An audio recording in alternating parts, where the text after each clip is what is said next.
السلام علیکم سامعین، 23 جمادی الاولیٰ اور 8 دسمبر ہے۔ خبر کا عنوان ہے غزہ کے تازہ حالات، صبح سے اب دوپہر تک کیا ہوا ہے۔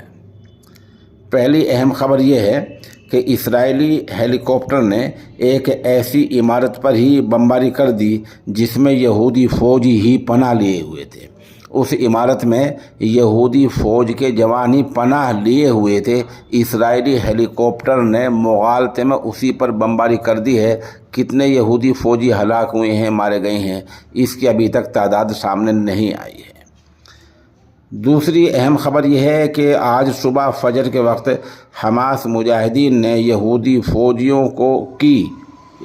فوجیوں کی اس کوشش کو ناکام کر دیا جس کے تحت وہ اپنے قیدی تک پہنچنے کی کوشش کر رہے تھے۔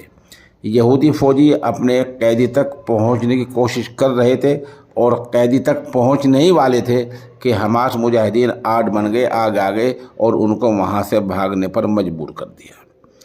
ادھر ایک دوسری یہودی فوج کی بمباری میں ان کا ہی ایک قیدی ساغر باروخ نامی مارا گیا ہے۔ اس کو حماس مجاہدین نے یرغمال بنا رکھا تھا۔ یہودی فوجیوں نے آج بمباری کی، اس بمباری میں یہ ان کا قیدی مارا گیا ہے۔ اسرائیلی فوج نے اقوام متحدہ کے پناہ گزین کیمپ پر بھی بمباری کر دی ہے۔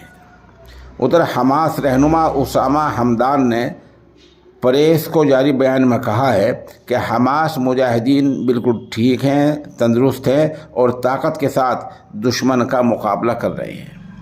آمدہ اطلاعات میں بتایا گیا ہے کہ پچھلے 24 گھنٹوں میں 350 فلسطینی شہید ہو گئے ہیں۔